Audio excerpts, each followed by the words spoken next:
አብራርቻለሁ ብዬ አስባለሁ።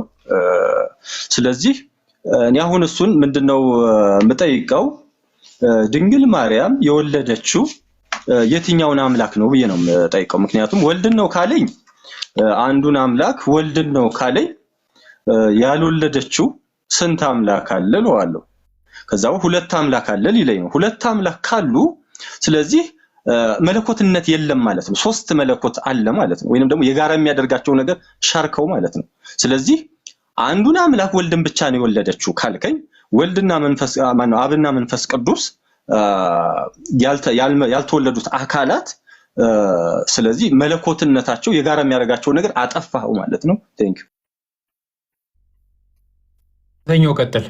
ኦኬ መለኮት የሚለውን ልፍታ ባጭሩ። መለኮት የሚለው አምላክ ማለት ነው። አምላክ ስለ አምላክነት ማለት ነው። በመለኮት አንድ ናቸው ስንል ሥላሴን በአምላክነት አንድ ናቸው ማለት ነው። በአምላክነት ሶስቱም አይበላለጡም አይተናነሱም ማለት ነው። ስለዚህ አሁን መለኮትን ወልዳለች ማርያም። ምክንያቱም መለኮት ማለት አምላክ ማለት ነው። መለኮት ወልድ ተወልዷል። አምላክ ወልድ ተወልዷል እንጂ አምላክ አብ አልተወለደም። አምላክ መንፈስ ቅዱስ አልተወለደም።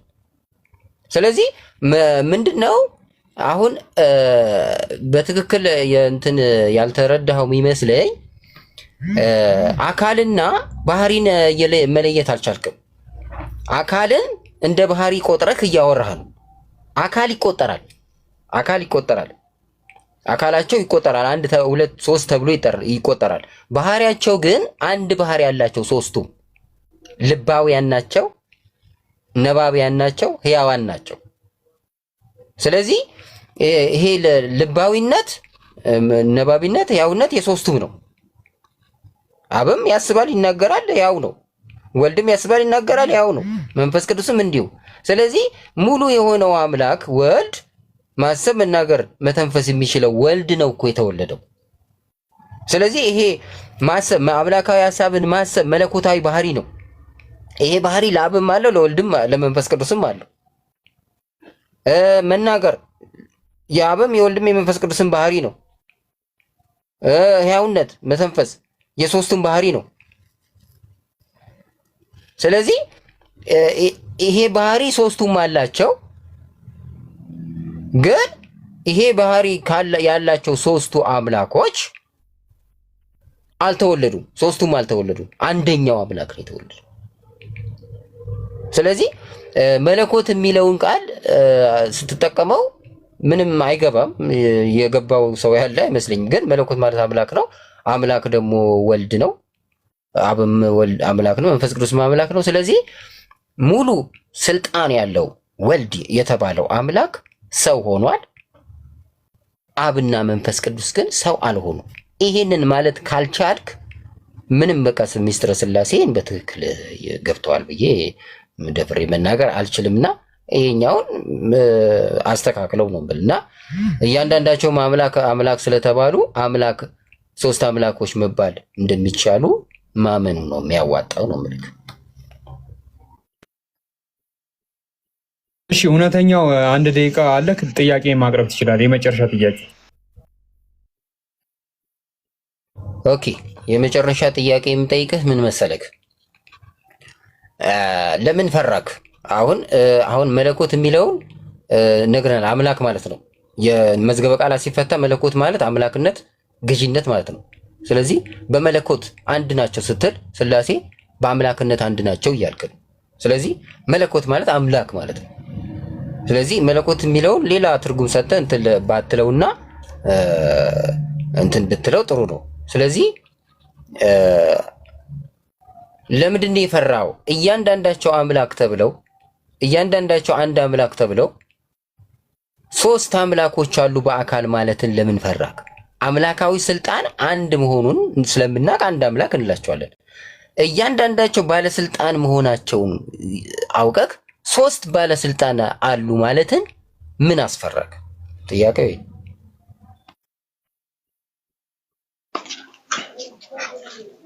እሺ ልቀጥል። ቀጥሎ አባ ዮናስ። እሺ ቴንክ ዩ።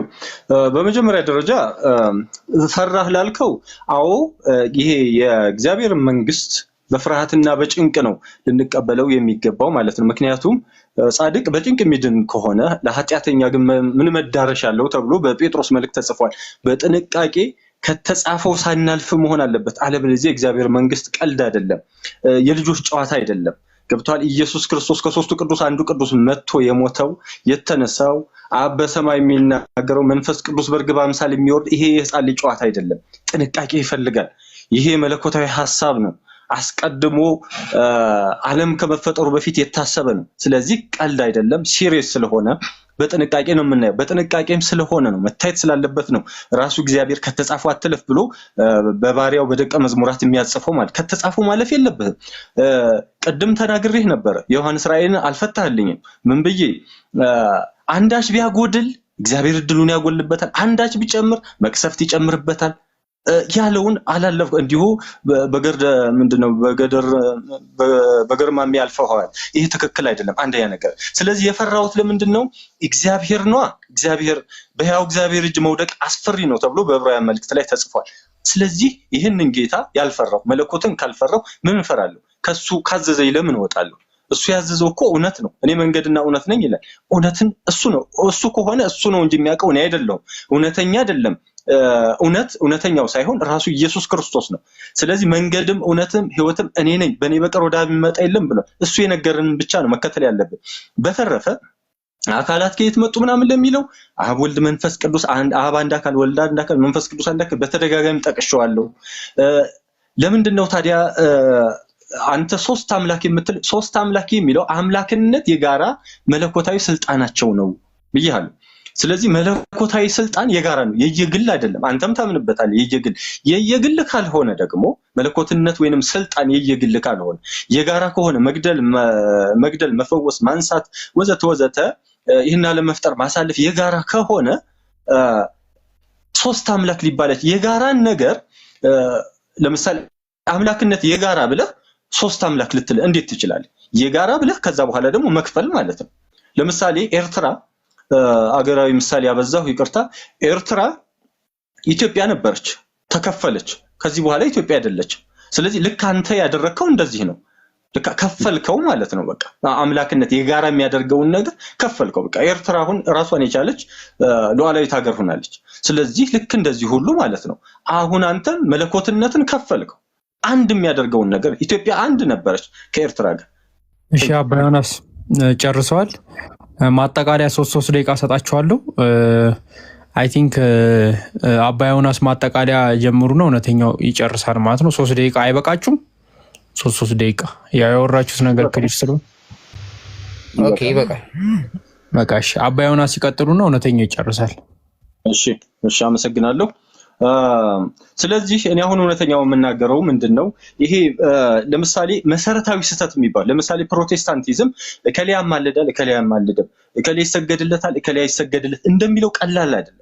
ብዙዎች ኮይን እንደሚሰበስቡበት አይደለም። እነዚህ አሁን የኢትዮጵያ ኦርቶዶክስ እና ፕሮቴስታንቶች ተቧድነው እከሌ አማላጅ ነው፣ እከሌ ያድናል፣ እከሌ ይፈውሳል፣ እከሌ ይሄ ዝም ብሎ ይሄ በስርዓት ጉዳይ ነው ሲቧካ የሚውለው ማለት ነው። ኮይን ለመሰብሰብ ሳንቲም ስብሰባ። ይሄን ያመጣሁት ለመሰለው እውነተኛ ቀልድ አይደለም። ገብቶሃል? ሶስቱ ታላላቅ ጉባኤዎች ላይ የተነሳ አጀንዳ የከሌ አማላጅ ነው፣ እከሌ ይሰገድለታል፣ ለከሌ እንደዛ አይደለም። ከባድ ነገር ነው ያነሳው። አደገኛ ነው። ጠፍተሃል ወንድሜ፣ እንድትመለስ ፈልጋለሁ። ለምን? ምክንያቱም በሶስት አሪዮስ ሲነሳ ወልድ ፍጡር ብሎ ተነሳ በስህተት። የዚህ መጽሐፈ ምሳሌ ምዕራፍ 8ን አላግባብ ተርጉሞት ማለት ነው። ከዛ በኋላሳ ማነው ሰባሊዮስ ይመስለኛል፣ እሱ ደግሞ መንፈስ ቅዱስ ሕጹጽ አለ። ከዛ በኋላ ደግሞ ሌላው እየመጣ ደግሞ እንዲሁ አንዱን ሲገድፍ አንዱን ሲያጎድል አንዱን እንትን ሲው አንደኛው ደግሞ መጥቶ ሁለት ባህሪ ሲል፣ ስለዚህ ያንተም ከነሱ የተለየ አደገኛ ነው። በትክክል ሲኦል ወይንም ገሃነምን ሊያወርሰህ የሚችል መንገድ እየተከተልክ ለምን እከሌ አማላጅ ነው እከሌ እንትን እንደሚባለው እንደ ኮይን ስብሰባ አይደለም። ምክንያቱም ከፈልካቸው እያልኩ ነው። ከፍለሃቸዋል። አደገኛ ነው። ምክንያቱም አምላክነትን ለየራሳቸው ሰጠ። ቀድም ያለፍኩት አንድ መሰረታዊ ስህተት ተሳስታል። አብ የራሱ ህይወት አለው፣ አብ የራሱ ልብ አለው፣ አብ የራሱ ቃል አለው። ይሄ መሰረታዊ ስህተት በትክክል ሶስት አድርገህ ነው የተናገርከው። ለምን? አብ በራሱ ልብ ካለው፣ ወልድ በራሱ ቃል ካለው፣ መንፈስ ቅዱስ በራሱ አብ በራሱ ልብ ቃል እስትንፋስ ካለው፣ ወልድም እንደዛው ካለ መንፈስ ቅዱስም ካለ በትክክል እኮ ሶስት አምላክ በቃ ምንም እንደው ቀኝና ግራ ማየት አያስፈልግም። እንዴት አድርገህ ነው አንድ አምላክ የምትለው እንዴ? አብ እኮ የሥላሴ ልባቸው ነው መሰረታዊ አስተምሮ። ወልድ እኮ የሥላሴ ቃላቸው ነው መሰረታዊ አስተምሮ። መንፈስ ቅዱስ እኮ የሥላሴ ህይወታቸው ነው። የአብና የወልድ ህይወታቸው ነው፣ ለራሱ ህይወቱ ነው። ይሄ ነው እኮ ትክክለኛው አስተምሮ እንጂ አበራሱ ልብ ቃል ኑሮት እንደዚህ ይሄማ ሶስት እኮ ፍጹም ሶስት በቃ ፍጹም ሶስት የሆኑ የየራሳቸው ህልውና ያላቸው ይሄ ትክክል አይደለም። ምክንያቱም የህልውናቸው በፍጹም የተለያየ አይደለም። ምክንያቱም አንዱ ያለ አንዱ መኖር አይችልም። አንተ ግን እንዳቀረብከው አንዱ ያለ አንዱ መኖር እንደሚችል አንዱ ያለ አንዱ መተንፈስ እንደሚችል ነው ያቀረብከው። ይሄ ስህተት ነው። እንደሱ በፍጹም ሊሆን አይችልም።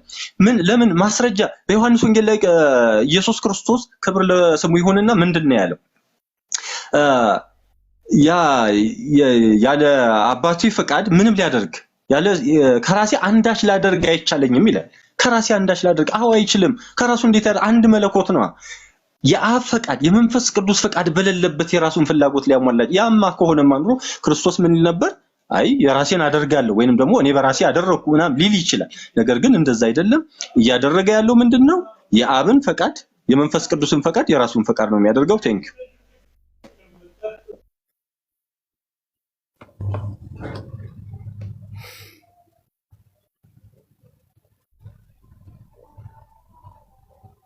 እሺ እውነተኛው ቀጥል።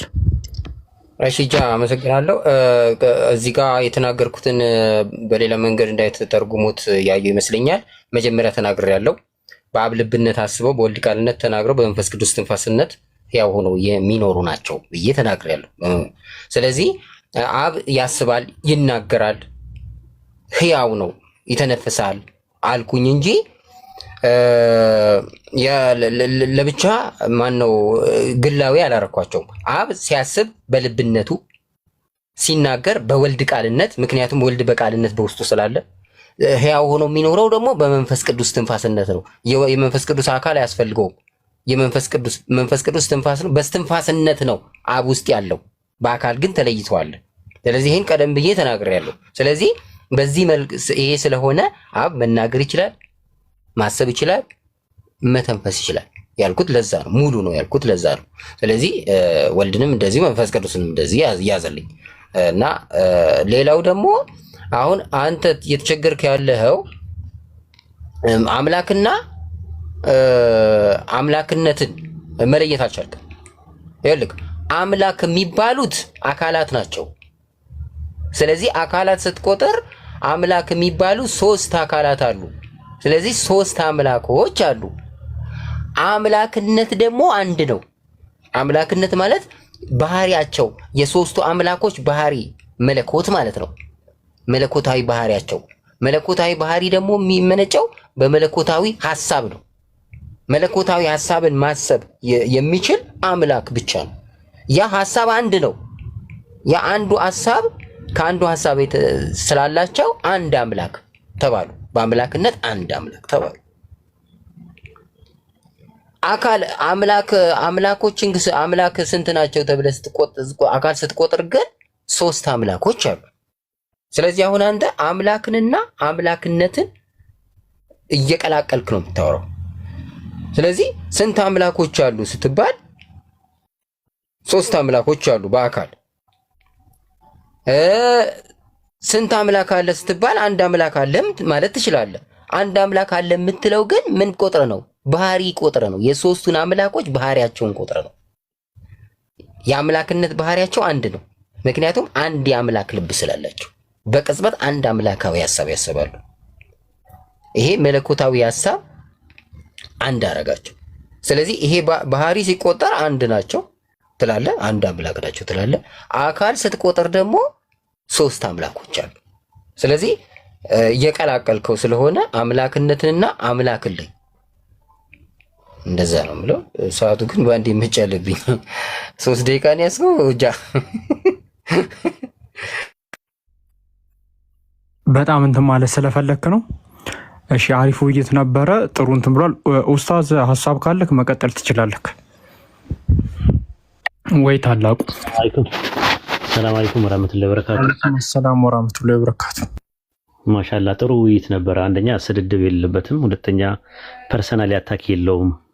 ቀጥታ ወደ ሀሳቡ ላይ ብቻ ነበር አተኩሮ ሲወያይ የነበሩት ማለት ነውና ያው ለሌሎችም ክርስቲያኖችም አርአያ ይሆናል ብዬ አምናለሁ። እንደዚህ መተው ከኛ ጋር ሲወያዩ በጨዋነት ፐርሰናል አታክ ሳይኖር ቀጥታ ሀሳቡ ላይ ብቻ ፎከስ አድርጎ ሀሳቡን ለማሸነፍ በተሻለ ሀሳብ ለማረቅና ለማሳለጥ መሞከር ጥሩ ነው። ረብጣ የሆነ ሀሳብ ሲመጣ ማለት ነው። ምናልባት አባ ዮናስን አንዳንድ ጥያቄ ጠይቅና እኔም ልውጣ፣ ወደ ተራዊ መሄዴ ነው። ይቻላል አባ ዮናስ ጥያቄ መጠየቅ? ኦኬ። ሰለስቱ አጋዕዝት ይላል። ስላሴ አጋዕዝት ናቸው? ስላሴ ጌቶች ማለት ይቻላል? ሶስት ጌቶች ማለት ይቻላል? ኦኬ። ምንድነው ምናልባት ትላንትና የተገኘንበት ሀሳብ መነሻ የሆነን እኔ ስጀምር ምንድነው ያልኩት ኡስታዝ መጽሐፍ ቅዱስ ላይ ነው እኔ መሰረት የማደርገው። ምናልባት አስተውለው ከሆነ ብዙ ጊዜ እኔ እንትን ስል እንደው ግዴታ ካልሆነብኝ በስተቀር እንደው ነገሮች ኢንፋሳይዝ ለማድረግ ካልሆነ በስተቀር ሌሎች መጽሐፍቶች ለእንዲህ ለሃይማኖታዊ ጉዳይ ተነስተው የማያውቁም። እርስዎ እንደሚያውቁት በሶስቱ ታላላቅ ጉባኤዎችም አልተነሱም፣ ወደፊትም አይነሱም። ስለዚህ እንደሱ አይነት ነገሮችን መጽሐፍ ቅዱስን መሰረት ያደረገ ነው በሚል ነው የጀመርኩት ማለት ነው። ስለዚህ አሁን ያስፈልግ ነበር እውነተኛ ግን በእኔ እንትን። ስለዚህ እውነተኛው መሬት ላይ ያለው የሚከተለው ኦርቶዶክስ ትክክል አይደለም ወይ ነው የሚባለው? ለምሳሌ እንትን ላይ ሐምሌ 7 ቀን ስላሴ የአብርሃምን ቤት የገቡት ናቸው አይደለ? ሐምሌ 7 ቀን እነዛ የገቡት ሶስት እግዚአብሔሮች ናቸው የሚለውስ ዚቁ ላይ አባ ማን ነው ቅዱስ ያሬድ ዚቁ ላይ ሶስት እግዚአብሔሮች አብርሃም ቤት ገብተዋል ብለው ያስቀመጠ ወነአምን በካሉ እግዚአብሔር እያለ ይናገራል። እንደገና ደግሞ ወነአምን በሳልሱ እግዚአብሔር ይላል። እንደገና ደግሞ ነአምን ወበአምልክ በአሐዱ እግዚአብሔር እምቅድመ ዓለም ሀሎ ይላል። አሐዱ እግዚአብሔር ካሉ እግዚአብሔርና ሳልሱ እግዚአብሔር የሚላቸው ሶስቱ እግዚአብሔሮችን ለምንድን ነው እንደዛ ያደረጋቸው? ተሳስቷል ቅዱስ ያሬድ? እሺ መልካም። አሁን ይህን እንደው ባጭሩ ለመመለስ ያክል ይቅርታ፣ ግዕዝ እርስዎ እንደሚያውቁት በተለይ በአባ ሰላማ ጊዜ የነበረው ግዕዝ ይሄ በጣም ጠንካራ ግዕዝ የሚባል ነበረ። መልሱን ለመመለስ በምሳሌ ልመልሰው ብዬ ነው። በጣም ጠንካራና ይሄ ዝርው ነገሮች ለምሳሌ እንትኖቹ ተቀጽላዎቹ የሉም ነበር። በጣም ደረቅ ነበረ። ከዛ በኋላ አባ ሰላማ ናቸው ነገሮችን ያስተካከሉትም ተብሎ ይታሰባል። ምን ልልህ ነው እንደየዘመኑ የሚመጣው ሰው በራሱ ሲጽፍ ማለት ነው። አንደኛው መጥቶ ሲጽፍ በገባውና በተረዳው በጊዜው ላለው ነገር ለማስተላለፍ የመጻፍ ልማድ አለ። በተለይ በገድላት ለምሳሌ ገድለ መጥምቁ ዮሐንስ የሚባል አለ። ሰሞኑን በባለፈው አይ ቲንክ ከ3 ወር ከ4 ወር በፊት አይዶን ነው ቤተክርስቲያን ይሄ እኔን አይወክልም ብላ ያወጣቸዋል ነው። ስለ ገድል አይደለም። ስለዚህ ምን ልፈልጌ ነው እንደ ምህሮ የሶስት ስለ ገድል አይደለም። ገብቶኛል። ይሄ ከሊቃውንት ገድል ላይ አይደለም እንትን ምለው አንደኛው አጠቃላይ ቅዱስ ያሬድ ምናምን ነው ለማለት ኦርቶዶክስ ላይ ያለው አጠቃላይ ነአምን ወነአምልክ በአሐዱ እግዚአብሔር ዘእምቅድመ ዓለም ሀሎ እያሉ የስላሴ ሐምሌ 7 በመላው ኢትዮጵያ ውስጥ ይከበራል። ሐምሌ 7 ቀን ሲያከብር የሁላ ኦርቶዶክስ ነአምን ወነአምልክ በአሐዱ እግዚአብሔር እያለ እንደገና ደግሞ ወነአምን በካሉ እግዚአብሔር ወነአምን በሳልሱ እግዚአብሔር እያለ በአንደኛው እግዚአብሔር በሁለተኛው እግዚአብሔር በሶስተኛው እግዚአብሔር እያለ የሚናገረው ነገር ተሳስተዋል ነው እየተባለ ያለው። እሱም ብቻ ነው እንዲነግሩኝ። ኦኬ በጣም ባጭሩ ለመናገር ያክል አሁን እኔ የምከተለው አይዲዮሎጂ ታላላቅ ጉባኤዎችም በተለይ ሶስቱ ጉባኤዎች ላይ መነሻው ሐሳብ ይሄ አንድ አምላክ የሚለው ነው በዋናነት። ስለዚህ በተለይ መጽሐፍ ቅዱስ ላይ መጽሐፍ ቅዱስ የሁሉም መጽሐፍት አባት መጽሐፍ ቅዱስ ሌሎቹ አዋልድ ነው ይባላል እርስዎ እንደሚያውቁት። ስለዚህ ሌላው ነገር ስህተት ነው። እንደዚህ ተብሎ የተገለጸው ሁሉ ስህተት ነው። ሃይማኖት አበውስ የምቀበለው ከምን አንፃር ነው? ትላንት ተናግሬዋለሁ። እርስዎ ለመድገም ያክል ምንድነው እነዚህን የምቀበላቸው ለትምህርት ለተግሳጽ ምናምን እንደው ኢንፋሳይዝ ለማድረግ ያክል እንጂ እኮ ተሳስተዋል። እነዛ መጽሐፎች አምላካችን ሃይማኖት አበው ምዕራፍ 99 ቁጥር 11 ላይ አምላካችን 3 ነው ይላል። ተሳስተዋል።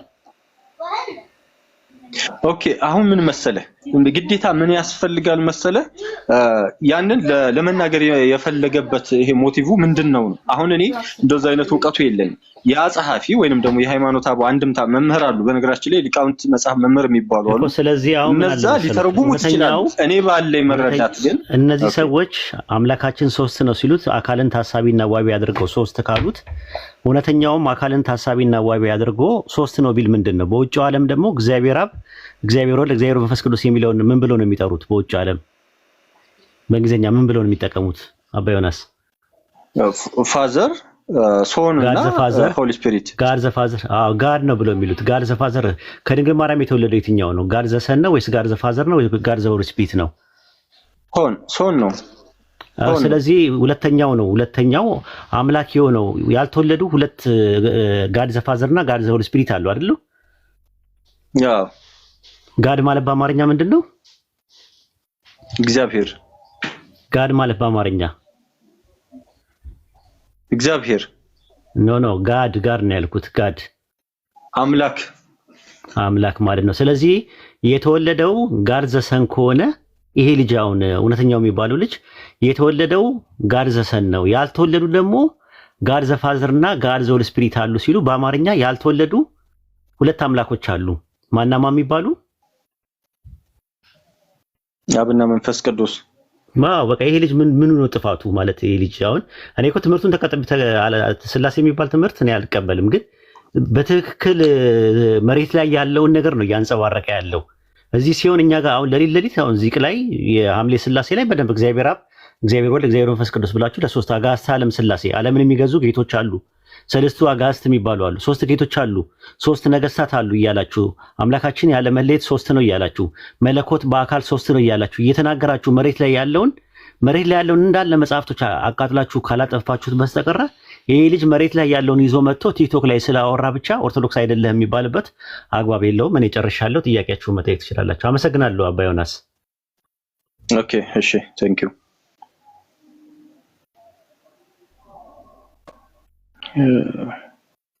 ኦኬ፣ ግን እዚህ ጋር ትንሽ እኔ መሄድ ይኖርብኛል። የተወሰነች ኡስታዝ ተወሰነ ስለሄዱ ማለት ነው። ምናልባት ጃ ከፈቀድክልኝ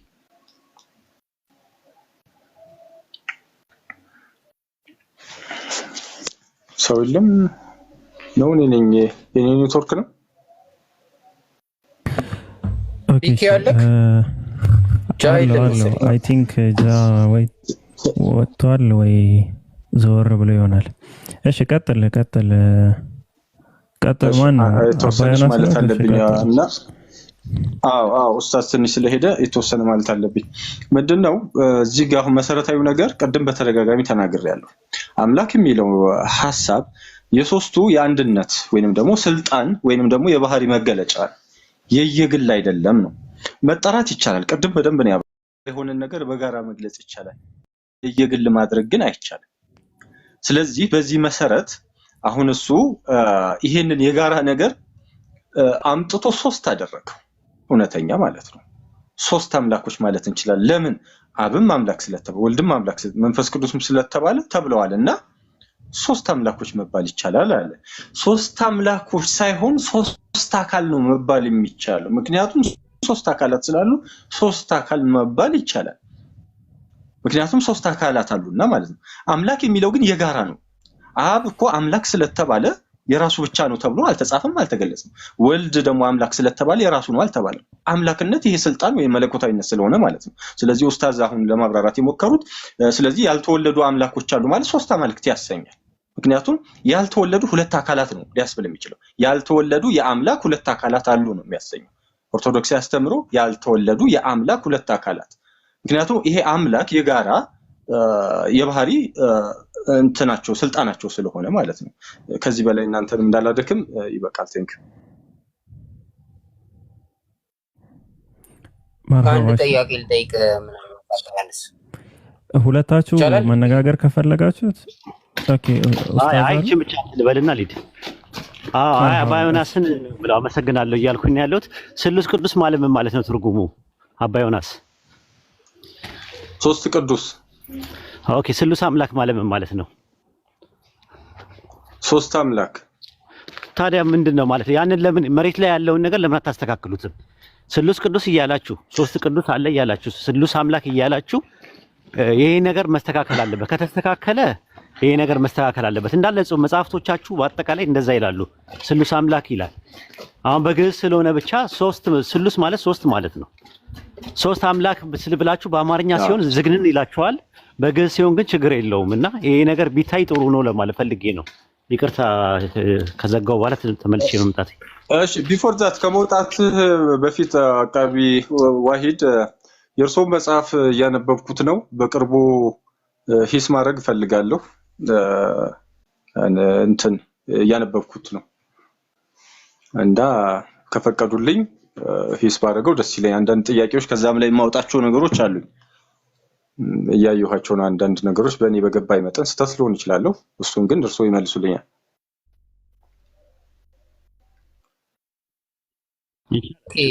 አባያንስ ምን መሰለህ አሁን የጠይቀኝ የነበረው የአምላክ አካላት ናቸው እያልክ ነው ያልከው። የየትኛው አምላክ አካላት ናቸው? አብ፣ ወልድ፣ መንፈስ ቅዱስ። ሌላ አራተኛ ሌላ አምላክ አለ እንዴ? የአምላክ አካላት ናቸው የሚለው ነገርክ ትንሽ ሌላ ማይገባ ነገር ውስጥ ነው የሚከተው። ስለዚህ የአምላክ አካላት የምትለው ነገር ችግር ነው። ሶስቱ አብ፣ ወልድ፣ መንፈስ ቅዱስ አምላክ ናቸው።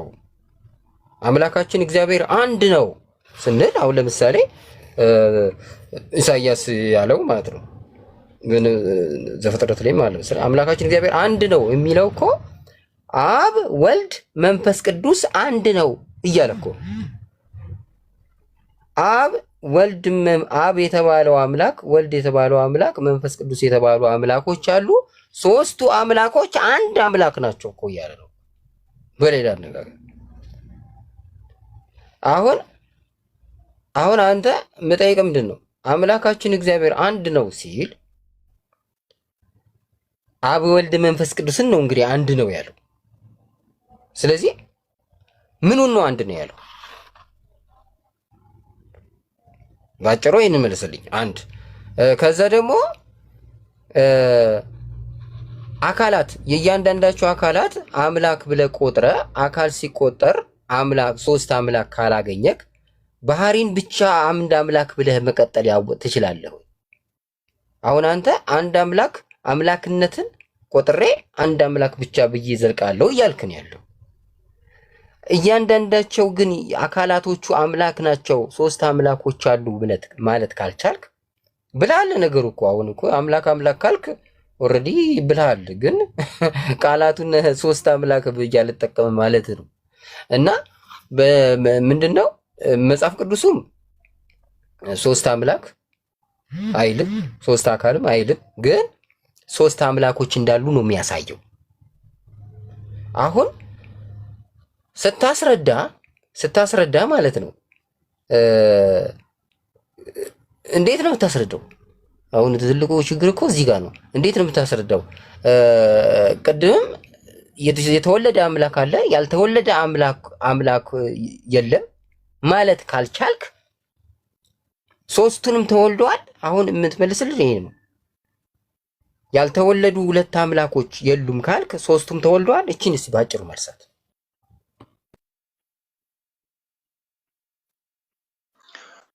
እሺ እዚህ ያሉትንም ሰዎች ላለማሰልቸት ረጅም ሰዓት ወስደናል።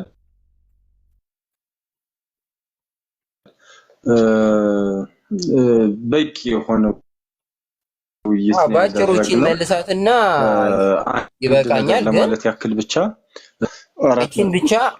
እቺን ብቻ መልስና ያው ጨርሰናል። ወደ ኋላ ሌላም አስቀድመህም ስለተናገረ እሺ አይ ይኸውልህ ምንም ስለዚህ በኋላ ያልኩትንም ተዋቸውና ቆይ አንዴ አባያንስ በኋላ ይዘረዝርኳቸውን ተዋቸውና አንተ እንዳልከው ብዙ ሰዓት ስለወሰድንባቸው የምትመልሰው ባጭሩ ባህሪን ቆጥረህ አምላክነት አንድ ስለሆነ አንድ አምላክ ናቸው አልካቸው ስላሴ። ባህሪያቸውን ቆጥረህ አካላቸውን ቆጥረስ ሶስት አምላኮች ማለት አልችልም ያልክበት ምክንያት ምንድነው? እያንዳንዳቸው አካላቶቹ አምላክ አይደሉም ወይ? የአብ አካል አምላክ አይደለም ወይ ነው ጥያቄ። የወልድስ አካል እሺ፣ ባጭሩ መልስ። እሺ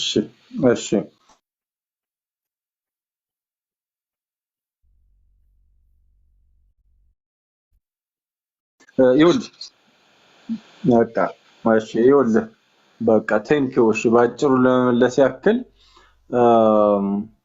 አንደኛ እግዚአብሔር ቅድም በጣም ብዙ ጥቅስ ነው የጠቀስኩት። እግዚአብሔር ይሄ አንድ አምላክ ተብሎ ማለት ነው። አካላት ደግሞ ሶስት አምላክ ሲባል በመጽሐፍ ቅዱስ ተብሎ አልተጠቀሰም። አካላት ሲሆን ግን አይተናል። በስማቸው ሶስት መሆናቸውን አይተናል። በስራቸው ሶስት መሆን አይተናል። በአካላቸውም ሶስት መሆናቸውን አይተናል። ስለዚህ በዚህ ምክንያት ነው ምናልባት እንግዲህ ልል የምፈልገው ምንድነው እግዚአብሔር አምላክ እውነቱን ይግለጽልህ። የያዝከው አስተሳሰብ አደገኛ ነው። እንዲሁ ዝም ብሎ ከላይ አማልድም ከላይ አይሰገድም ተብሎ እንዲሁ ዝም ብሎ የሚያስሄድ ወይንም እንዲሁ በጸጋው ድኛለሁ አልዳኝም ብለው ፕሮቴስታንቶች እንደሚያንቦጫርቁት አይነት አይደለም። አደገኛ አስተሳሰብ ነው። እግዚአብሔር እውነቱን ይግለጽልህ። ለነበረን ጊዜ እጅግ አመሰግናለሁ። በዚሁ አጋጣሚ ይህንን ያዘጋጁትን ታላቁ አብርሃም፣ ታላቁ ጃ፣ በመሃልም የመጣውት ኡስታዝ ዋሂድ እጅግ አመሰግናለሁ። እንዲሁም እዚህ ውስጥ የነበሩት ሁሉም የሙስሊሙ ማህበረሰብ ይህን ያክል ጊዜ ሰጥተው ማንም የኢትዮጵያ ኦርቶዶክስም አማኞች ቢሆኑ የፕሮቴስታንትን ቤት በቲክቶክ ታሪክ እንደዚህ ለሌላ እምነት እንዲህ አዘጋጅቶ ያዘጋጀ ሰው እኔ አላውቅም። ስለዚህ እኔ ትልቅ ሪኮግናይዝ ማድረግ ፈልጋለሁ። በጣም እኔ በጣም አመሰግናለሁ። እግዚአብሔር ይስጥልኝ። በእውነት በቃ ቃል የለኝም። በጣም አመሰግናለሁ። ሙሉ ሙስሊሙ ማህበረሰብ እንዳለ በተለይ እዚህ ያላችሁ ደግሞ ይሄን ነገር የመራችሁን ለማወያየት አይነው በጾም ነው ያላችሁት። ከባድ ነው። እስከዚህ ሰዓት እንቅልፍ ምንም ይኖራል። ግን ይሄን ያክል በጣም ጊዜ አመሰግናለሁ። እግዚአብሔር እሺ አባ ዮናስ እኛም እናመሰግናለን። ለማንኛውም ጨርሳችኋልና አይ ቲንክ የከፈትኩትም ለእናንተም ስለነበረ 478 ሰዎች ቤት ፈልጋችሁ ተሰደዱ። ቃሪ ለመጠበቅ ያክል ነው የከፈትኩት በዚህ ሰዓት እንጂ አልገባም ነበር ብዙ ጊዜ። አይ ቲንክ ጃም ያለ አይመስለኝም ወጥቷል። ጃ የለውም ብሏል። ፒኬ እኔም ላመስግን። ፒኬ በጣም ነው ማመሰግነው ምንድነው መሰለክ፣ አሁን እንደውም እናንተ በክርስትና ጉዳይ ሁለት ክርስቲያኖች እንዲወያዩ የመፍቀድም ግዴታ የለባችሁም ነበር። ምክንያቱም ስለ ክርስትና ያገባችሁ እና ግን ተወያዩ ብላችሁ እድል ስለከፈታችሁልን እናመሰግናለን። የከፈታችሁልን እድል ደግሞ እግዚአብሔር አምላካችሁ ማን ነው? ዋናው ጥያቄ ነው እንድንወያይ እድል የከፈታችሁት። ይሄ እድል የኦርቶዶክስ ቲክቶከሮች ፖፑላር የሚባሉት ቲክቶከሮች ያሬድን ብትል ማናቸውንም ብትጠቅስ ፖፑላር የሚባሉትን እነሱ ጋር ገብተህ ኢዮባ ብትለው ወይ አክሊለ ብትለው ገብተህ ስለዚህ እንወያይ ብትለው አይከፍትልን። ለምን? ኮንፊደንስ የለም። በቃ ስላሴ ላይ በቂ እውቀት የለም። ስለዚህ ይሄንን እድል እናንተ ስላመቻቻችሁ እግዚአብሔር ዋጋችሁን ይክፈላችሁን ብለው በጣም አመሰግናለሁ። እግዚአብሔር ይስጥልኝ። እሺ ስለነበረን ቆይታኛም እናመሰግናለን። ሰላም ደሩ ሁላችሁም ሙስሊሞች። ወሰላሙ አለይኩም ወራህመቱላሂ ወበረካቱ። አባ ዮናስና እውነተኛው ደህና ደሩ።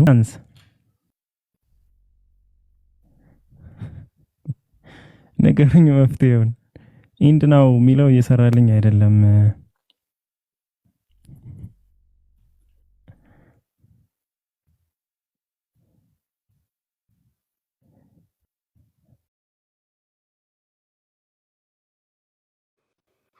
አንድ አመለካከት ባህሪ ናቸው፣ የማትነጥላቸው የማትለያያቸው፣ በየትኛውም በኩል ውስንነት ምንነት የሌላቸው።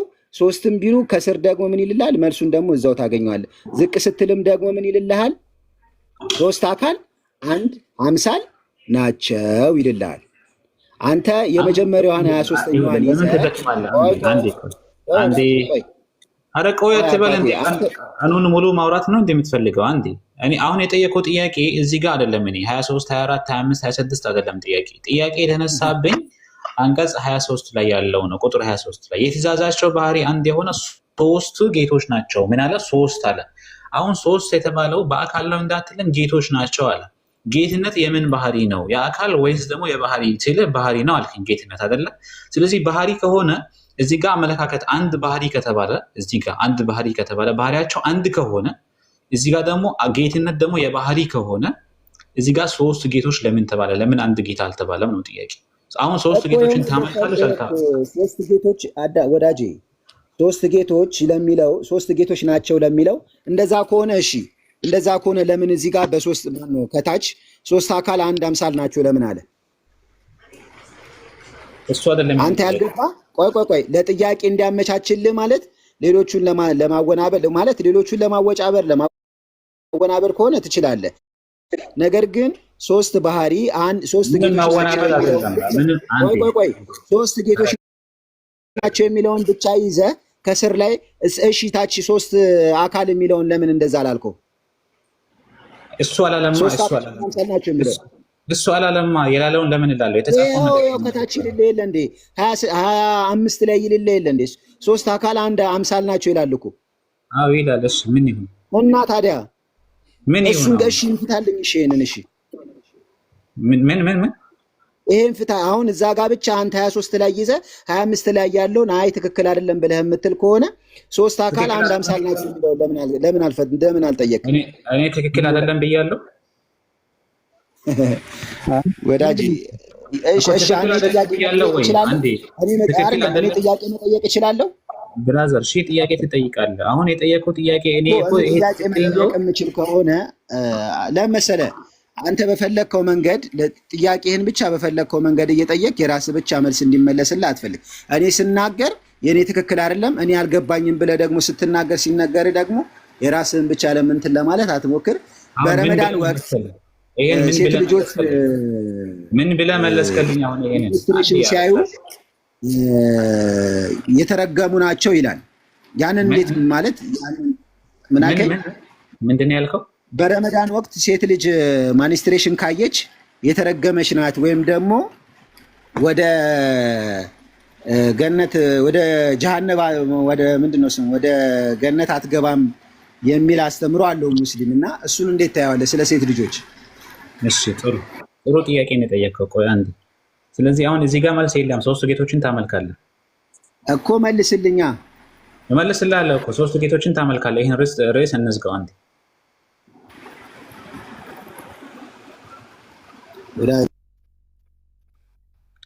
አረ ማን ነው በራሱ ነው የወረደው? ሰላም። ኦኬ ራሱ ነው። እሺ ለማንኛውም ጥያቄ ያለኝ ግን እሱን ልሞክርል። አንዴ ቆይ አንዴ። ለእናንተ ጥያቄ ያለኝ ግን ልሞክር። እሱ ያውን 23 ልሞክር። አንዴ እስቲ ቆይ። በመጀመሪያ ደረጃ የጠየቀው ጥያቄ ሴቶች ማንስትሬሽን በሚያዩበት ጊዜ የተረገሙ ናቸው የሚለው ይህን የሚለው የራሳቸው መጽሐፍ ነው፣ ባይብል ነው። እርግማን ተብሎ የተቀመጠው በራሳቸው መጽሐፍ እንጂ በእስልምና እርግማን አይደለም። ስለዚህ ቅጥፈት ነው። ማስረጃ አውጣ ሌለው ነበረ፣ ሮጦ ወጣ። እሺ ተመለስ አንተ። እሺ ቀጥል። እሺ እኔ ጥያቄ ላይ ከመጠየቄ በፊት የእሱን ትንሽ ግልጽ ለማድረግ ያህል ነው። ኦርቶዶክስ ነህ አንተ? አዎ እኔ ኦርቶዶክስ ነኝ። እሺ እዚህ ጋር ሶስት ጌቶች ይላል። ሶስት ጌቶችን ታመልካለህ? ሶስት ጌቶች የተባለው በመጀመሪያ ሰይፈ ስላሴ መጽሐፍ ነው። እነዚህ ደግሞ ፋለብል የሚባሉ አይደሉም፣ ሊሳሳቱ ይችላሉ። ነገር ግን ይሄ የተጻፈው አንድነትና ሶስትነትን ለማሳየት ነው። ስለዚህ ሚስጥረ ስላሴን በደንብ የማይረዳ ሰው ይሄንን ሊገነዘበው አይችልም። አይደለም ቆይ አንደኛ ኢንፋሊብል አይደለም እና ማለት አብራራለሁ፣ እሱ እነግርሃለሁ። ግን በደንብ ማብራሪያውን ከፈለክ ከቅዱሳን አባቶች የቅዱስ ኪራኮስን ሃይማኖተ አበው ማለት ነው የቅዱስ ኪራኮስን ምዕራፍ 91 ከክፍል 1 ጀምሮ ሙሉ ማብራሪያው ማግኘት ትችላለህ። ሚስጥረ ስላሴ ለመረዳት ማለት ነው። ይሰማል? አንዴ እኔ ሚስጥረ ስላሴ ላይ አይደለም እኮ ጥያቄ። አሁን እዚህ ጋር ሶስት ጌቶችን ታመልካለህ ወይ ነው እኮ። አረፍተ ነገር ሊገዝፍብህ ስለሚችል ከሃይማኖት አባቶች ነው የነገርኩ፣ የበለጠ ማብራሪያ ማለት ነው። እኛ ብንነግርህ የራሳቸው አረፍተ ነገር ነው ትለናለህ። እኛ ደግሞ በሐዋርያት ቅብብሎች ስለምናምን የአንጾኪያውን ቅዱስ ኪራኮስ ይሄንን አንቀጽ ያብራራ። አዎ ይሄንን አንቀጽ ሚስጥረ ስላሴ ነገር ግን እኔ ከራሴ ልመልስልህ ከማውቀው ማለት ነው።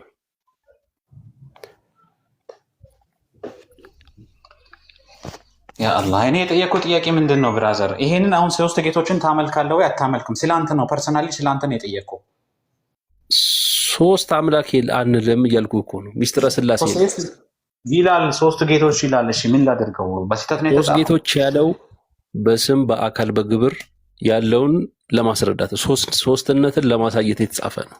ጌትነት እንጂ ሶስት አምላክ ኖሮ አይደለም እኮ። ጌትነታቸው የባህሪ ነው ወይስ የምንድን ነው? ኧረ ብራዘር ከሱ በፊት ትእዛዛቸው ይላል። ያ ትእዛዛቸው ፈቃዳቸው ነው። በፈቃድ አንድ ናቸው እኮ። የትእዛዛቸው ባህሪ አንድ የሆነ ሶስት ጌቶች አለ እኮ። ሶስት ናቸው ወይ ነው ጥያቄው? አንድነትና ሶስትነትን ሲያስረዳ ነው እኮ። ጌትነታቸው ሶስት ናቸው በጌትነት። ጌትነታቸው ያለው በሶስት ጌትነታቸው ያለው አብ ወልድ መንፈስ ቅዱስ በስም እንዲሁም በግብራቸው ወላዲ ወልድ ተወላዲ መንፈስ ቅዱስ ሰራጽ የሚለውን ለማሳየት ነው። ስለ ግብር የተወራ አይደለም፣ ጌትነታቸው ነው። ስለ ጌትነት ነው የተወራ ያለው። ስለዚህ አሁን ጌትነታቸው በጌትነት ሶስት ናቸው ወይስ አንድ ጌትነት በአካል ይገለጣል? ጌትነት በአካል ይገለጣል። ኦኬ ሶስቱም እያንዳንዱ አካል ጌታ ነው። ኢየሱስ ጌታ ነው ስትል በአካል ነው የገለጥከው። ኢየሱስ አካልም ስለሆነ ማለት ነው። ኦኬ ስለዚህ ሶስት አካል ሶስት ባህሪ ማለትም ሶስት መለኮት ሶስት ጌትነት አለ ብለህ ነው የምታምነው? አይደለም፣ እንደሱ አይደለም። አንድነትና ሶስትነት ከፊት ለፊት እኮ አንድነቱን ነገረ። የፈቃድ አንድነት ትእዛዛቸው አለ። ትእዛዛቸው ፈቃዳቸውን ያሳያል። እሺ እንተማመጥ። በስልጣን በፍርድ በአገዛዝ አንድ ናቸው። ፈተው ላሳየ እንደማመጥ አንዴ። እሺ ብራዘር ከፈትኩት አንድ ጊዜ አይደለም ጊዜ ነው የከፈትኩት። አሁን እኔ ያልኩ ጥያቄ እዛ ላይ ሶስት ጌቶች የተባለው ጌትነት በጌትነት አንድ ናቸው ወይ ሶስት ናቸው? በእናንተ አስተምሩ። እዛ ጋር የተጻፈው ሶስትነትን ለማሳየት ነው አልኩ እንጂ ጌታ ስትል አንድ አምላክንም ጌታ ማለት ትችላለህ። ግን ጌቶች የሚለው አጻጻፍ በጌትነት በአካል የገባ ነው ናቸው። በጌትነት ሶስት ናቸው። በጌትነት አሁን አረፍተ ነገሩ ላይ ነው የምትሄደው። አረፍተ ነገሩ ላይ እኮ ነው ሶስት አረፍተ ነገሩ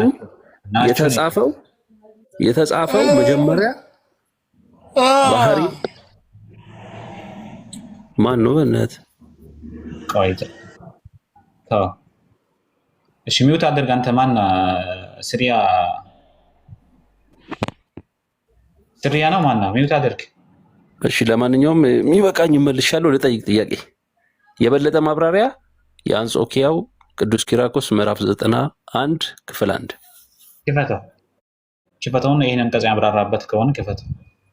አላስኩትም። የሃይማኖት አበብ ነው። እሺ አላስከውም። ስለዚህ ጠይቁ ተጠይቁ ስለሚል ልጠይቅ አንዴ። እሺ ቆይ መደምደሚያ ልስጥበት። እሺ ሁላችሁም እንደተመለከታችሁት ቅድም ጴንጤዎቹም ገብቶ ነበረ። እሱ ምንድን ያለው ሶስት አምላኮችን አመልካለሁ ብሎ ነው በግልጽ የተናገረው። ሶስት ናቸው ብሎ ነው በቃ ያለምንም ምናምን ያለመሸፋፈን ያለመደባበቅ ምናምን ማለት ነው። እነዛ ጴንጤዎቹ ሶስት አምላክ አመልካለሁ ብሎ ያ ጴንጤው ሲናገር ኦርቶዶክሶቹ ምን አሉ? አይ አይደለም እነሱ እንደዚህ ናቸው ጅል ናቸው ምናምን ብሎ ሲሳደብ ነበረ። ይሄ ሳይሆን ሌላኛው ማለት ነው። ከዛ እንደዛ ከሆነ እኮ በእናንተ ማስተምሮ ሶስት ጌቶች ናቸው። እሱ ሶስቱ ጌታ ስላለ ጅል ካልከው እናንተ መጽሐፍት እኮ ጌቶች ተብለዋል ብዬ ይህን ጥቅስ ያመጣሁት ሰይፈ ስላሴ ምዕራፍ 5 አንቀጽ 23 ላይ የትእዛዛቸው ባህሪ አንድ የሆነ ሶስት ጌቶች ናቸው ይላል። ስለዚህ ባጭሩ ጴንጤም በል ኦርቶዶክስ የሚያመልኩት ምንድን ነው ሲባል ሶስት ጌቶችን ነው የሚያመልኩት። ሶስት ጌቶችን ነው የሚያመልኩት። ስለዚህ አንድ ክርስቲያን መጥቶ እናንተን ሲሰብካችሁ ወደ ምንድን ነው እየሰበካችሁ ያለው? ሶስት አምላክን ኑ እናምልክ። እንደውም የቅድሞ ጴንጤው ምንድን ነው ሲል የነበረው አንደኛውን ሲቀንስበት አይ እኔ አምላኮችን አትቀንስብኝ ሶስት ናቸው ሲል ነበረ። እና ይሄ ነው ባጭሩ ክርስቲያኖች የሚያመልኩት ሶስት አምላክን ነው ሲያመልኩ ያሉት። ወደዛ ነው የሚሰብኩት፣ ወደዛ ነው የሚጠሯችሁ። እኛ ግን ወደ ክርስቲያናት በእኛን ያክል የማይሆን ያልኩ አንዴ እኮ ጴንጤው ነው ያልኩት እኮ አንተ ጴንጤ ካለውን ከንተና አይመለከትም ተደርግ ጴንጤው በል አዎ ጴንጤውም አንተም ይኸው ሶስት ጌቶች ተብሏል፣ አንተም ጭምር ነው። አሁን ምንድን ነው መሰላችሁ እኛ ግን አሁን እዚህ ላይ መተን ሰዎችን ስንሰብክ ስንጠራችሁ አንዱን አምላክ በብቸኝነት አምልኩ ነው፣ በማንነትም በምንነትም አንድ የሆነ ሱረቱል ኢኽላስ ምዕራፍ 112 አንቀጽ 1 ላይ ቁል ሁወላሁ አሐድ በል እርሱ አላህ አንድ ነው፣ በቃ አንድ ነው፣ በማንነቱ በምንነቱም አንድ የሆነ አምላክን ነው የምንሰብካችሁ። አሁን እሱን ብትጠይቅ አትመልስም። አንድነቱን ሚውት አድርግ አንተ አትረብሽ። እሺ ወደታች ነው ማስወረድ ስነ ስርዓት ያዝ። አሁን እኛ የምናመልከው ሱረቱል በቀራ ምዕራፍ 2 አንቀጽ 163 ላይ ወኢላሁኩም ኢላሁን ዋሂድ አምላካችሁም አንድ አምላክ ነው። እኛ የምንሰብካችሁ እኛ የምንጠራችሁ ይሄንን አንዱን አምላክ በብቸኝነት አምልኩ ወደዚህ ኑ ያልን ያለው እናንተ እኮ አንድ አምላክ ብቻ ነው የምታመልኩት። አንደኛው ቢሞት በቃ አምላክ የላችሁም ማለት ነው። አንዱ አምላካችሁ ቢሞት አለ። እኛ ግን ሶስት አምላክ ስላለን አንደኛው ሲሞት ሌላኛው ያስነሳል። ልክ ኢየሱስን ሲሞት ማን ያስነሳው? እግዚአብሔር ያስነሳው ስለሚል ማለት ነው። አንደኛው አምላካቸው ይሞታል፣ ሌላኛው አምላክ ደግሞ ያስነሳል። እኛ ግን ሞት የማይነካው መቼም የማይሞት አንድ አምላክ በብቸኝነት አለን፣ እሱን ነው አምልኩን እያልናቸው ያለ ነው። እሺ መቀጠል ተሻለ ጥያቄ ይሄን እሺ ልጠይቅ። በእስልምና ለመጀመሪያ ጊዜ ያስተዋወቀው ማን ነው?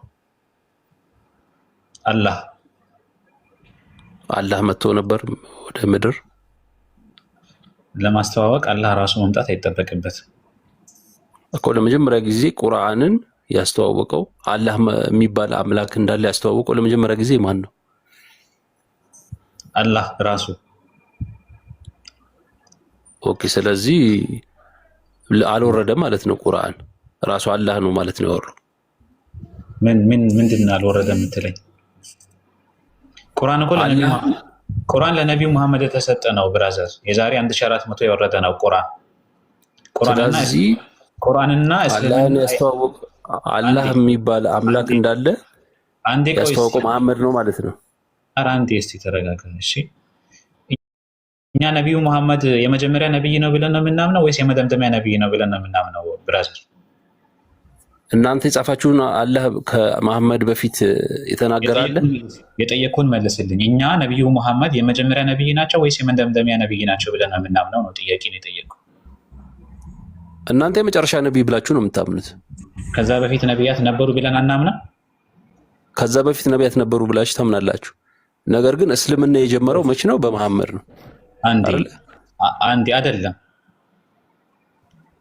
ስለዚህ እስልምና ከመሐመድ አላስተዋወቀውም ማለት ነው።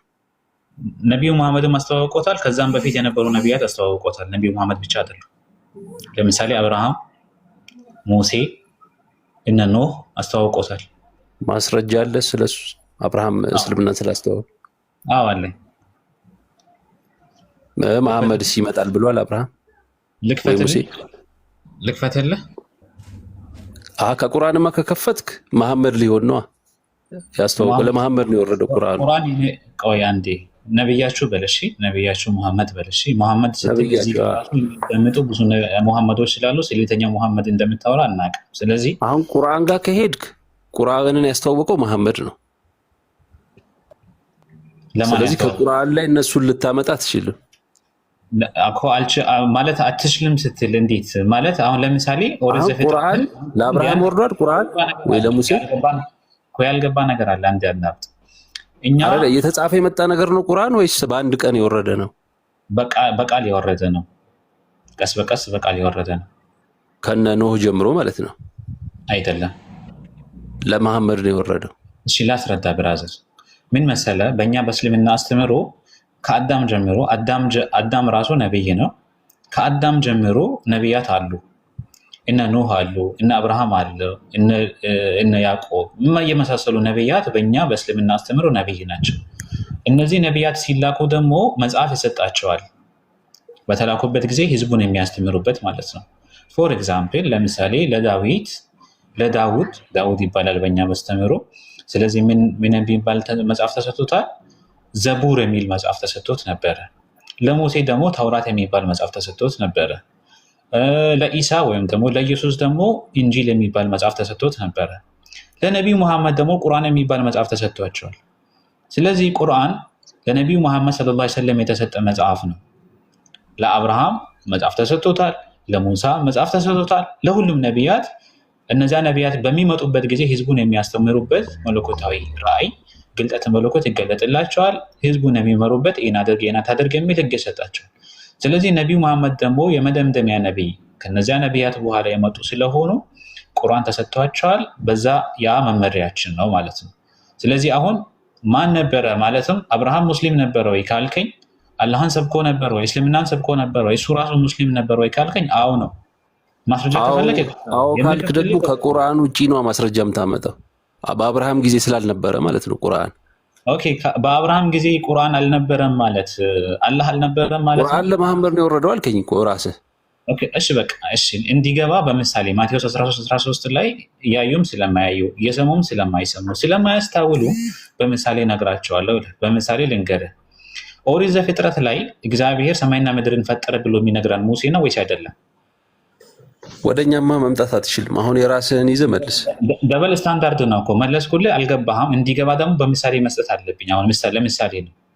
አሁን እኮ አንተ መሐመድ መልእክተኛ አይደለም እያልክ ነው። ከቁርአን በፊት አላህ ተሰብኳል እያልክ ነው።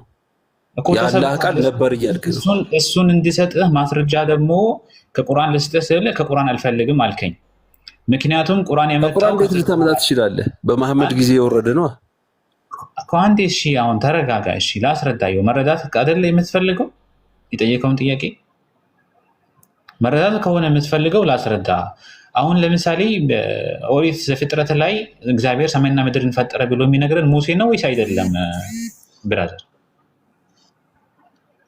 አሁን ወደኛ መጽሐፍ ከመጣ እኮ የኛ መጽሐፍ ግራጁዋሊ ነው የተጻፈው። ችግር የለውም። አሁን እናንተ እኮ በአንድ ቀን ነው የወረደው።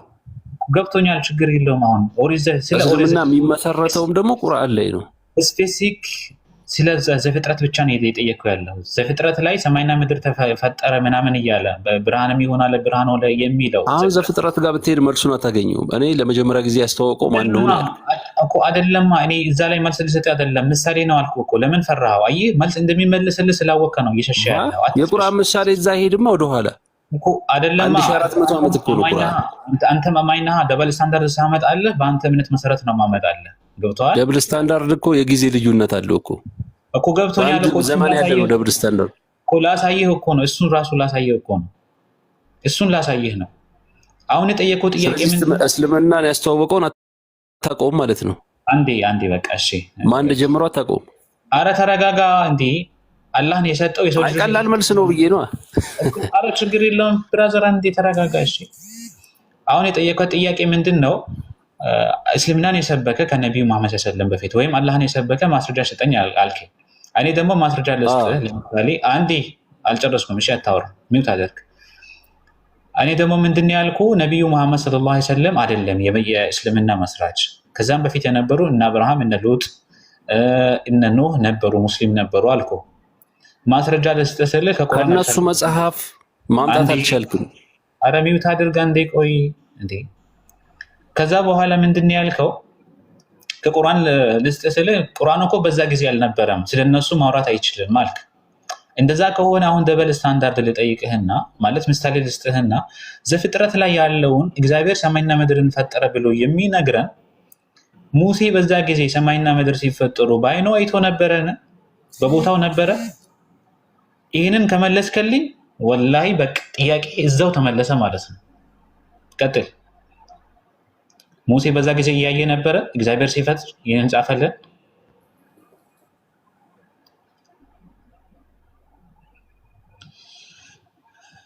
ቀጥል። የጠየቀውን ጥያቄ ሚዩት አንሳ። ማኔ ነው አይደለም፣ አንተን አይደለም። ሙሴና ዳዊትን ያወቅኸው የት ላይ ነው? ቁርአን ላይ ነው? የጠየቀውን ጥያቄ መለስልኝ ብራዘር።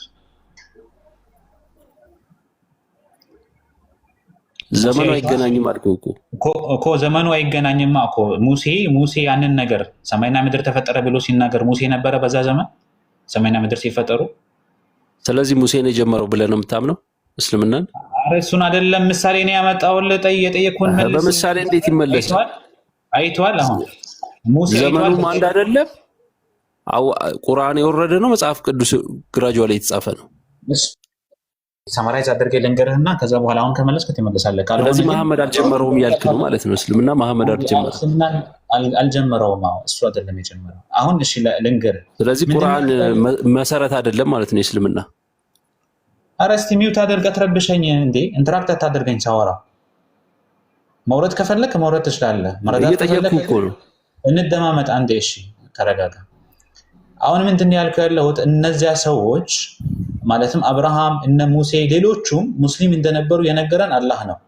በማን በኩል? በነቢዩ መሐመድ ሰለላሁ ዐለይሂ ወሰለም በኩል ማለት ነው። አላህ ደግሞ ጥንትም የነበረ ዓለም ሳይፈጠርም ድሮም የነበረ አሁንም ያለ ዘላለም የሚኖር አምላክ ነው። እሱን የተረከልን እነዚያ ሰዎች እነ ሙሴ፣ እነ አብርሃም፣ ሌሎቹም ሙስሊም ነበሩ ብሎ ነገረን።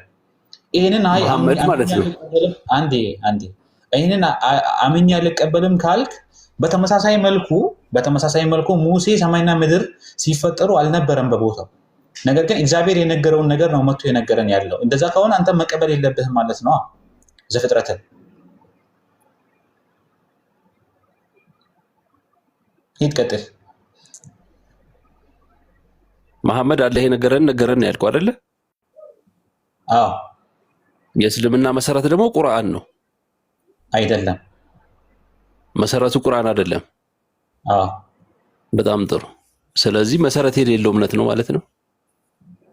መሰረቱ ቁርአን ሳይሆን አላህ ነው። አላህ ነው የሰጠን። ቁርአን ያላህ ቃል አይደለም እንዴ? ታዲያ ያላህ ቃል ነው። ታዲያ ያላህ ቃል እንዴት መሰረታዊ አይሆንም? ስለምን መሰረት ነው የምትናገረው? ቁርአኑ እኮ ይኸውልህ ህግ ነው። ቁርአን መሰረት አይደለም ወይ አልኩህ? አዎ አይደለም አልከኝ። ቁርአን በወረደበት ጊዜ አይደለም እስልምና የተመሰረተው እያልኩ ነው ብራዘር። አንዴ ስለዚህ ቁርአን ያላህ ቃል አይደለም ማለት ነው። በቃ ዞሮብሃል ማለት ነው። እሺ ጠጥተህ ከሆነ የመጣው አሁን የዞረብህ አንተ ከሆነ መሰረታዊ አራቦሂት ዞሮባችሁ ምናምን ወይ ጠጥታችሁ ከሆነ አትግቡ። እሺ በረድ ሲልላችሁ ነው። በዚህ መልክ እንደዚህ ትሆናላችሁ። ሀ ሲሉት ሁ ይላል፣ ላ ሲሉት ማ ይላል። እንዴት ነው ከሰዎች ጋር መግባባት የሚቻለው? ከቁርአን መለስኩለት፣ ከባይብል መለስኩለት፣ ደበል ስታንዳርድ አመጣሁለት፣ ምሳሌ አመጣሁለት። ግን በቃ ሆን ብሎ ማለት ነው ሆን ብሎ ጊዜ ለማባከን ፈልገው ነው። እና ከጠጣችሁ አትግቡ። እሺ ማሽከርከር ሁላ እኮ አይቻልም አንድ ሰው ከጠጣ። እሺ ኦኬ። ኤች አቤት። ሰላም ነው? እንደምን ዋልክ? አልሐምዱሊላህ። ኤች ነህ? የፊቱ ኤች ነህ? የፊቱ ኤች ነህ ወይስ ሌላ ኤች ነህ? አይ አይደለሁም፣ ሌላ ነው። ኦኬ። እንዴት ነህ? ሰላም ብያለሁ። ደህና እግዚአብሔር ይመስገን። ከየት ቤት እምነት ነህ? ከኦርቶዶክስ። ኦኬ። ሰምተው ነበረ ጥያቄያችን? አዎ ጥያቄውን ሰምቼዋለሁኝ። አንተ ግን በብዛት እኔ አሁን አንተ ስታደርግ ያየሁት ምን እንደሆነ ታውቃለህ? አንብበሃል፣ ንባቡ ላይ አንብበሃል። 3 ጌቶች የሚል አለ ብለህ ነው እንትን ሐሳብ ያቀረብከው ማለት ነው። እኔ ከሰማሁበት እኔ ከገባሁበት ወደዚህ ያለው ሰይፈ ስላሴ ላይ ሶስት ጌቶች ስለሚል ሶስት ጌታን ነው የምታመልኩት ነው ያንተ ጥያቄ አይደል? እዛ ጋር ሶስት ጌቶች የተባሉት አታመልካቸውም አንተ? አሁን እዛ ጋር ነው አንተ አሁን ሐሳቡ ስላልገባህ ነው። አንድ አምላክ በሶስት አካላት ነው የምናመልከው እኛ። አንድ አምላክ በሶስት አካላት አንድም ሶስትም ማለት ነው። አንድም ሶስትም ማለት ነው። ገብቶኛል። ግን እኮ አሁን እዛ ጋር ሶስት ጌቶች ይላል እኮ ሶስት ጌቶች ናቸው ይላል አይደለ? በጌትነት ሶስት ናቸው።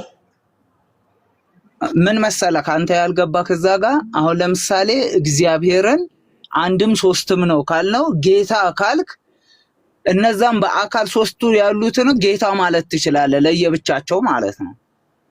ስለዚህ እያንዳንዳቸው ለምሳሌ ኢየሱስ ክርስቶስን ምድር ላይ እያለ ጌታ ይባል ነበር አይደል? እሱን አይደለም። እሺ ሶስቱ ጌትነት የባህሪ ነው ወይስ የአካል እንትን ነው መገለጫ ነው? የባህሪ ነው እኮ። ባህሪያቸው ሶስት ነው እንዴ? ለምን ሶስት ጌቶች ተባለ ታዲያ? በባህሪ አንድ ናቸው ትሉ የለ? ልነግርህ እኮ ነው። በባህሪ አንድ ናቸው የሚባልበት ምክንያት በስልጣን በአገዛዝ በባህሪ አንድ አምላክ ይሆንና በሶስት አካላት ከነዛ ከሶስቱ አካላት ለምሳሌ ለብቻው ስናገኘው ኢየሱስ ክርስቶስን ጌታ እንላለን ተወልዶ እያለ ማለት ነው። አሁን እኮ እዚህ ጋር ልክ እንደዚሁ እነዛንም ጌታ ስለምትል በአነጋገር ለአፍህ ነው በየግል እኮ አይደለም። አሁን ያመጣሁት ጥቅስ ላይ በየግል አይደለም ጌታ የተባሉት ሶስት ጌቶች ናቸው የተባለው። ገብቶኛል። አንተ አሁን አነጋገሩ ሶስት ጌታ ስለተባለ ነው ለአይምሮህ የከበደህ ማለት ነው። ሶስት ጌታ ሲባል ልክ የተለያየ ጌቶችን እንደምናመልክ ሶስት የተለያዩ ጌታዎችን እንደምናመልክ አድርገህ ነው አንተ አሁን እየተረዳህ ያለኸው ማለት ነው። እኮ ሶስቱንም ጌቶች ታመልካቸው። ግን ሶስቱም ጌታ ቢባሉም ችግር የለውም። ለምን? አንድ አምላክ ስለሆነ። እሱማ እኮ ሰባት ጌቶች የሚባለው እኔ እኮ ችግር የለብኝም። አሁን የተጻፈውን ሶስቱም ጌቶች ታመልካቸው ብለህ አታመልካቸውም ነው። አሁን ሶስቱን ጌቶች አንተ ስትልና እኔ ሶስቱ ጌቶች ስል ይለያያል። ለምን በለኝ። የተጻፈውን ነው ያልከው የኔን አይደለም። አንተ ስትልና እኔ ስንል የሚለያየው ለምን እንደሆነ ታውቃለህ?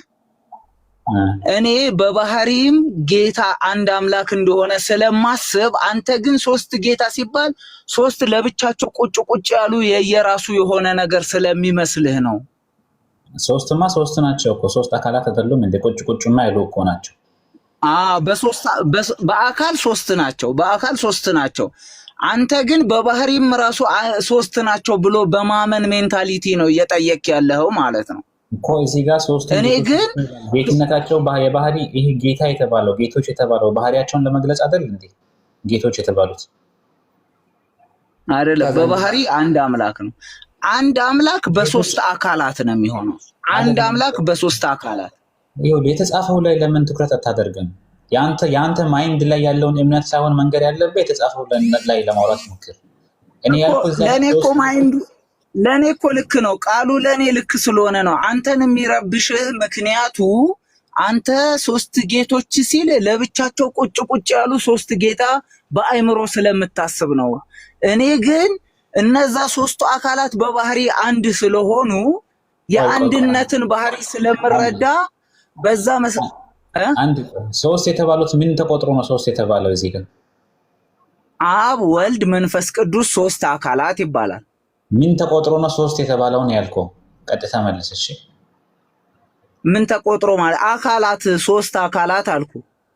እሺ እዛ ጋር ሶስት ስለ ሶስት አካላት አባት ነው ወልድ ልጅ ነው እሱ ገብቶኛል እኮ አውቀዋለሁ። የማውቀውን ነገር አትንገረኝ። እሺ የማውቀውን ነገር ሲጠይቅ እሱ ላይ ብቻ ትኩረት አድርግ።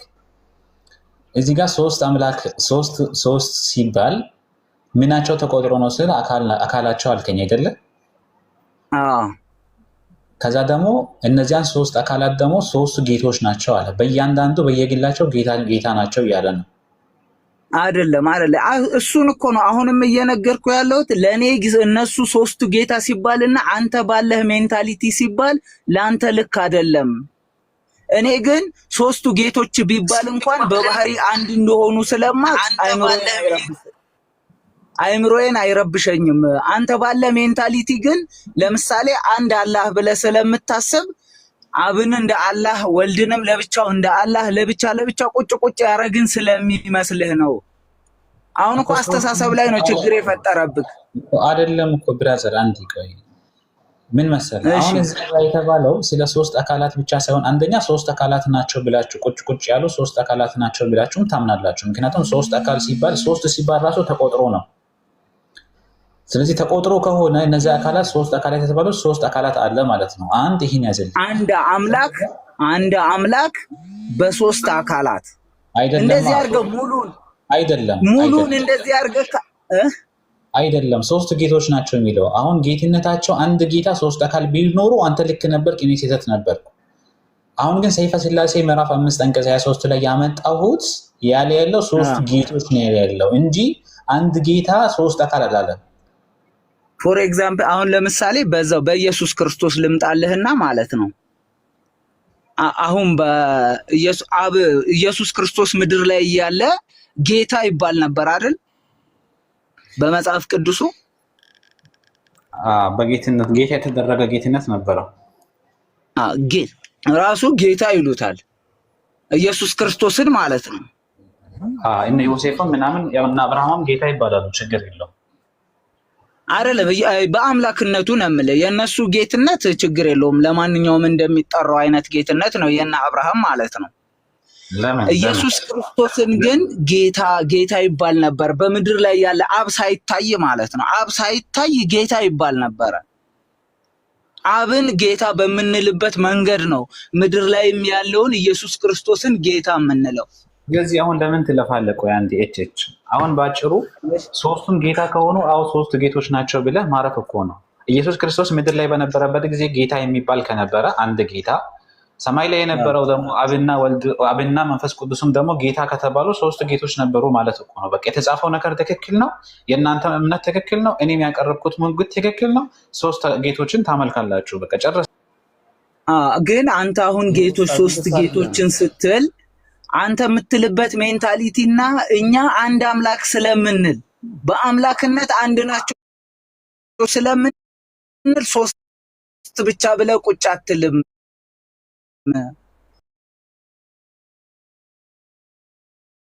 በቃ ልጠይቅህ አንዴ። እሺ፣ እግዚአብሔር አብ ጌታ ነው ወይስ አይደለም? ነው፣ ጌታ ነው። እሺ፣ እግዚአብሔር ወልድ ጌታ ነው ወይስ አይደለም? ወይም ደግሞ ወልድ ኢየሱስ ጌታ ነው። መንፈስ ቅዱስ ጌታ ነው ወይስ አይደለም? ጌታ ነው። ስንት ጌታ ቆጠርክ አንተ? አሁን አንድ ሲደመር አንድ ሶስት ነው አይደለ? በአንተ ሐሳብ በአካል ሶስት ናቸው አይደለ? ገብቶ አንተ አሁን ሶስት ጊዜ ጌታ ስላልክ ሶስት ነው የሚሆነው፣ ሶስት ጌታ ነው ልትለኝ ነው እኮ። እኔ ለምን እልሃለሁ? ሶስት ጌቶች ናቸው ብሎማ የጻፈው የራሳችሁ መጽሐፍ እኮ ነው። አባጎር ጊዜ ገብቶኛል። የኛ መጽሐፍ ሲጽፍ እኛ እንረዳዋለን። አንድ አምላክ የሚለው ሐሳብ ስላለን ከአንድ አምላክነቱ ጋር ነው የምናያይዘው። ስለዚህ ሶስቱንም ጌታ ብትል አንተ በአይምሮ ሶስት ጌቶች ለየብቻ አሉ እንደምትለው አናስብም እኛ። አይደለማ እኔ አይደለማ ያልኩት እኮ ሶስት ጌቶች ናቸው ያለው እኮ እሱ እኮ ነው። እኔ እኮ አይደለም ያልኩ። አሁን ትክክል ነው፣ መጽሐፉ እኮ ብሏል። ሰይፈ ስላሴ ላይ እኮ ተጽፏል። እኔ እኮ አልተጻፈም አይደለም የምልህ። ትክክል ከሆነ ለምን አልተጻፈም? አንዴ የተጻፈው ነገር ትክክል ከሆነ እኔም ያልኩ የተጻፈውን ነገር ሶስት ጌቶች ሲል ሶስት ጌቶችን ታመልካለህ ወይስ አታመልኩም ነው። በቃ አመልካለሁ በለኝ። አሁን ወደ ማምለክ ስትመጣ አንተ በምትለው አይደለም እኛ የምናመልከው። አንድ አምላክ በሶስት አካላት ነው። ኦኬ፣ ከሶስቱ ጌቶች መካከል የማይመለክ ጌታ አለ? አንድ አምላክ ነው እኮ እሱ። ሶስቱ ጌቶች አንድ አምላክ ነው። ሶስቱ ጌቶች ጌታ ማለት አምላክ ማለት አይደለም እንዴ? ነው። በአንድነት በአንድ አምላክ እንላለን። አሁን ለምሳሌ ማለት ነው። ለምሳሌ ኦኬ፣ ጌትነታቸው ያመለኩ አንዴ ቆይ ጌትነታቸው እዚህ ጋር ሶስቱም ጌቶች ሲባሉ የባህሪ ጌትነታቸው አይደል የተገለጸ ያለው እዚህ ጋር እኮ። ስለዚህ ሶስት የባህሪ ጌታ አለ እያለህ እኮ ነው ጥቅሱ። አሁን እንዴት ብዬ እንደምሳሌ እንደምሰጠ አንተ አሁን ልክ እኔና አንተ ሁለታችንም እዚህ ጋር ሶስት ጌታ የሚለውን ቃል ስናስብ የሚመጣልን የተለያየ ነገር ነው። ለምን እኔ ሶስት ጌቶች ብዬ እንኳን ብናገር በባህሪ አንድነታቸው ግን አምናለሁ። በባህሪ አንድነታቸው፣ በአምላክነት አንድነታቸው፣ በአፈጣጠር አንድነታቸው አምናለሁ። አንተ ግን ሶስት ኧረ ተው አንዴ ጌትነታቸው እኮ ባህሪ ነው። ምን ሆነ ነው? ገብቶኛል። አንተ አሁን ሶስት የሚፈጥሩ ለየብቻቸው ለምሳሌ በአምላክነታቸው በፈጣሪነቱ አንድ የሆነ ሶስት አካላት ስል አንተ በፈጣሪነት ራሱ ሶስት ነው የሚመስልህ አንተ ስታወራ ሶስት የሚለውን ማለት ነው። እኔ ግን በፈጣሪነት አንድ አምላክ ነው ብዬ ነው የማምነው። ኧረ አንዴ ቆይ ብራዘር፣ ያልገባህ ነገር ካለ የሆነ ነገር አዲስ ነገር ሲመጣ መጀመሪያ ያላወቀው ያልተረዳው ነገር ካለ አይቼው በደንብ አጥንቼበት እመለሳለሁ ነው የምትለው እንጂ ዝም ብለህ እንደዚህ በመላምት አታውራ። እሺ መላ አይደለም የቤተ ክርስቲያን ትምህርት እኮ ነው የምነግርህ።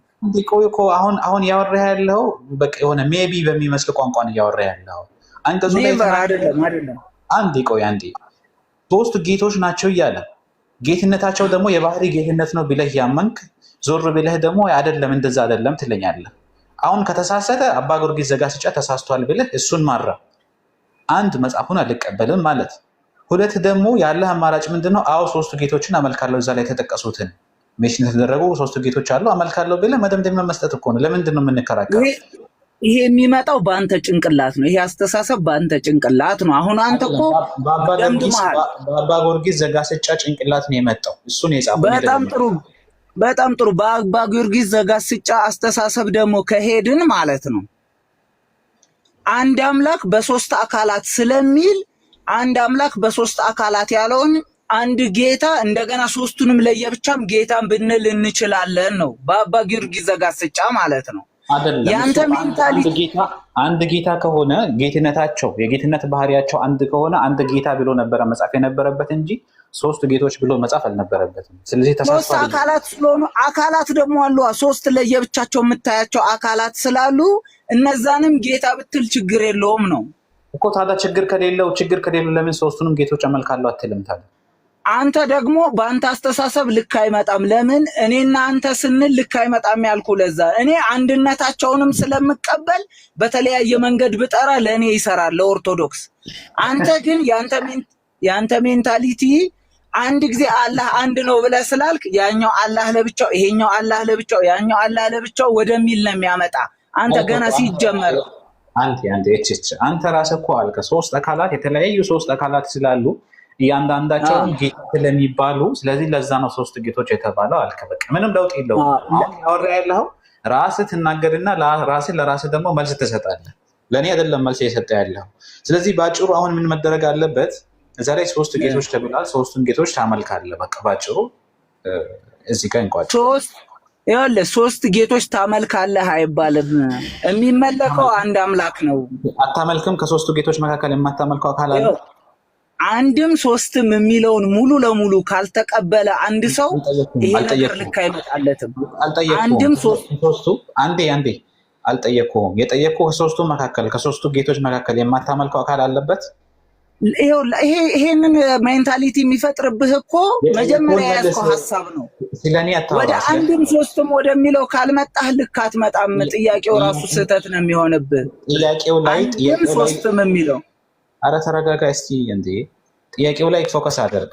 ከሶስቱ ጌቶች መካከል የማታመልከው አካል አለ ወይ?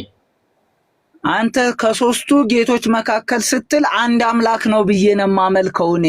አንድ የሚለውን ካልያዝ ሶስት የሚለውን ብቻ ይዤ እሄዳለሁ ካልክ ገደል ነው የምትገባው ነው። አንተ አንድም በለው ከፈለክ አንድም በለው የአንድ ግማሹን በለው ከፈለክ። እኔ የጠየቀው ጥያቄ ከሶስቱ ጌቶች መካከል የማታመልከው አካል አለ ወይ ነው ጥያቄ። አሁን ለምሳሌ ከሶስቱ ጌቶች መካከል ብለህ በአንተ ሜንታሊቲ አልሄድም እኔ። በእኔ ሜንታሊቲ ሳይሆን በአባ ጊዮርጊስ ዘጋስጫ ሜንታሊቲ እና በጻፈው መሰረት በአባ ጊዮርጊስ ዘጋስጫ ደግሞ ሀሳቡ ትክክል ነው፣ ያስኬዳል። ለምን አንድ አምላክ ብለው ያምናሉ። እነዛን ሶስት አካላት አንድ አምላክ ብለው ስለሚያምኑ ያስኬዳል። አንተ ግን እነዛ ያልጠየቀውን አትመልስ። ከሶስቱ ጌቶች መካከል የማታመልከው ጌታ አለ ወይ? እኔ ከዚህ በላይ እንዴት ልደጋግምልህ? እየነገርኩ ነው። አንድም ሶስትም ብለህ ካላመንክ ያንተ ጥያቄ ፉርሽ ነው የሚሆነው። ለምን አምናለሁ? እኔ ለምን አምናለሁ? አንድ ጊዜ